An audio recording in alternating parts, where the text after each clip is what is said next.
前回 IAPLC の評価基準、生息環境の再現を見て、これは架空のありえそうな景色が前提だと話しました。この具体例を考えていきます。架空なんだけどありえそうなので、例えば3億年後の推計を考えてみます。って感じですが、3億年後地球がどうなるかっていうのを調べてみると、もともとパンゲア大陸だったのが2、3億年後にはまたそんな風に1個の大陸、オーリカ大陸になるって説があるそうです。マジかという感じですが、そうすると何が起こるかは全く分かりませんけど、仮に南米大陸とカリマンタン島がくっついたとします。実際のシミュレーションだとくっつきそうにないんですけど、3億年なので何が起こってもおかしくないので、この過程で考えてみます。南米大陸とカリマンタン島というと、例えば水草だとしたらスターレンジとブセファランドラですね。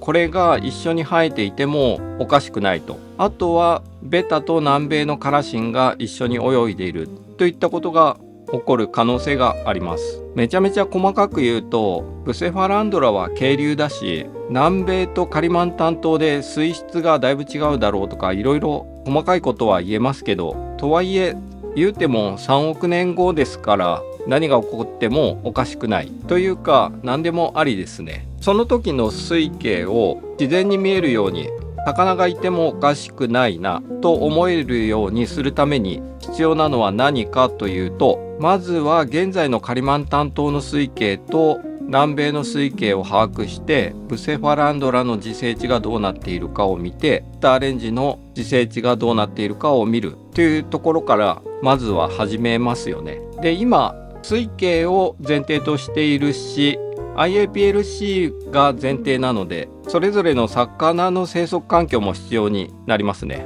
とすると、この6つまず何はともあれ調べるでしょと思うわけなんですけど、その上で南米大陸とカリマンタン島がくっついた時、どういう地形になるのか、気候はどうなるのか、木、土、石がどうなるのか、水質はどうなるのか。3億年経ったら魚も植物も進化していそうですよね。それはどうなるのか、そもそも人間は残っているのかというようなことを想像したり、何か科学的根拠を探したりということをやると思います。科学的根拠の部分は相当難しいですよね。本気でやるなら専門家の人に話を聞きに行くとか、あとはデータをたくさん集めてシミュレーションしてみるか、今だったら AI に聞いてみるかとか、そういうことになると思います。3億年経ったらどうなるんだっていうのを考えるときには、過去を考えることもできますよね。3億年前どうなっていて、今どうなっているかっていうのを考えると、3億年っていう時間で何が起こるかっていうのの参考にできると思うんですね。で、3億年前を調べてみると、古生代に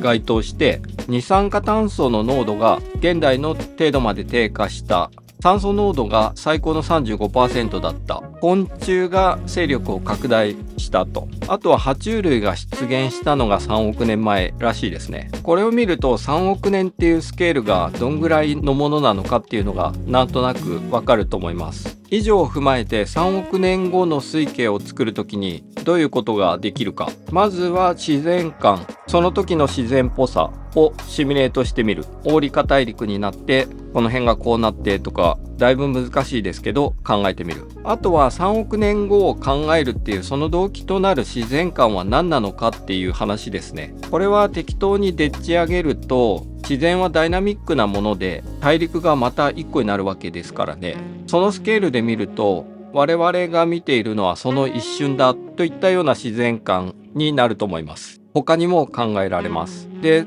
億単位の時間っていうのは何が起こってもおかしくないなというところですよね。恐竜の絶滅が6550万年前なので1億年経ってないんですよね。とは言っても具体的に何かを始める時にはこの6つのパターンをまずは把握しますよねということになります。そんな感じで3億年後の推計を作っていくということになったとしてですね、何か面白いものができそうな感じはするんですけど、別に IAPLC に投稿するために考えているわけではなくて、パルダリウムにどう応用するかっていうことなので、水景の話はここまでなんですけど、一番押さえておきたいのは、今架空のありえそうな景色を作る前提で話をしてきたんですけど、自生地再現、実際の景色が架空のありえそうな景色の部分であるということですね。この6つのパターン、これらは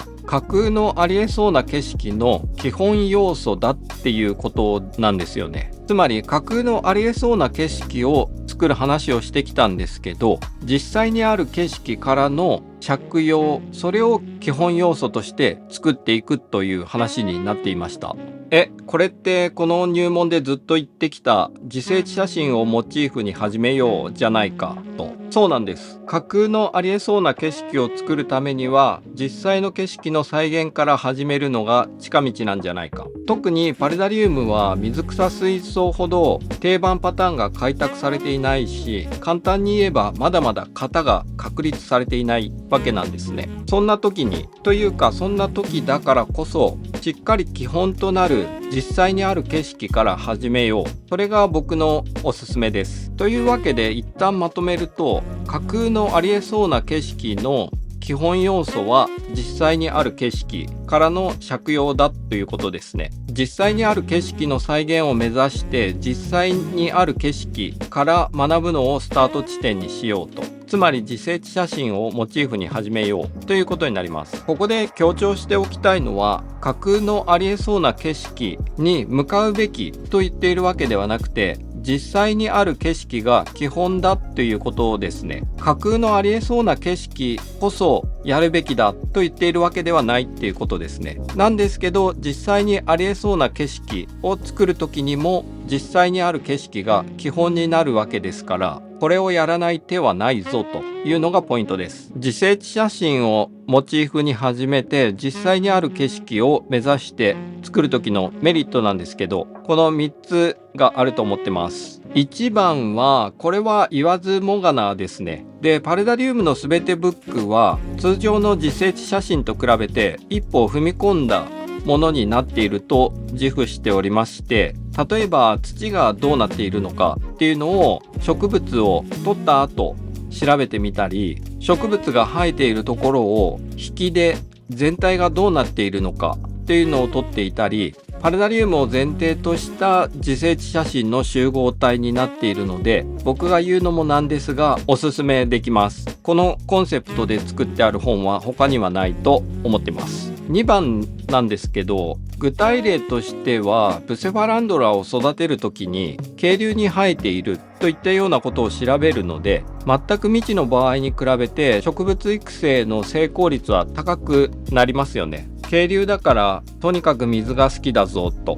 分かっているのと分かっていないのでは成功率が変わってくるっていう話ですね。あとはなんとなくこれいい配置じゃないって考えてやるんじゃなくて、例えばブセファランドラだったら絶対石に生えているよねというようなことを考えながら作るので、環境理解にもつながるし、世界の秘密を探るような感じで面白いと思いませんか。3番ですけど、これも重要で、架空のありえそうな景色は評価が難しいという話をしてきました。なんですけど、実際にある景色なわけですから、この自生地写真みたいに見えるかっていうので評価できるんですよね。なので随分評価がしやすいと思います。つまりですね、自然に見えるのかっていうのの評価が自生地に見えるのかに置き換わっているので、超具体的なので当然評価しやすいわけですよね。自然に見えるものを目指して作って、それが自然に見えるかどうかはモチーフとなる自生地写真と照らし合わせて評価できる。これならセンス問題をクリアして割と客観的な評価ができそうじゃないですか。デメリットを考えてみると、例えば組織培養カップが売っているわけではないので、いくつか出てきてますけど、比較的植物は現時点では手に入りづらいと言えると思います。あとは写真じゃなくて実際に見てみたいところですけど、自生地にそんな簡単に行けるわけではないというところですね。これについてもパルダリウムのすべてブックはそれを解決しようとしていて、パルダリウムに生かすべく実生地写真を撮っているので参考になると思います。あとボリューム2では測定データを掲載しているので、これも他にないと思っていまして、現時点では温度、湿度、水質、あとは光ですねの測定をやったデータが載っています。あとはジオラマみたいなド派手なレイアウトにはならないんじゃないかっていうことですね。よっぽど大きなものを作ればこの限りではないと思うんですけど、ド派手なものにはなりづらいと思います。ただインパクトという点ではド派手ではありませんけど、いやーこれ自生地に見えるねっていうようなパルダリウムってほぼないと思いますので、その意味では新規性はあると思っています。新規性があるっていうことはインパクトはそれなりにありますよね。例えば何これこれ自生地写真みたいなものが作れたとしたら、これはすごいなとなると思います。以上を踏まえて架空のありえそうな景色、実際にある景色を比較するとこうなります。こうまとめてみて、架空のありえそうな景色のメリットは強いインパクトが出せる可能性が高いっていうところですね。あと自生地にこだわらないので植物の入手がしやすいといったところもメリットなんですが、やっぱり一番の問題は評価が難しいっていうところですね。実際にある景色のデメリット部分は、この自生地写真をモチーフに作りたいと思ってるけど、その植物はそんなには売ってないよねといったところが一番問題かと思います。なんですけど、それ以外には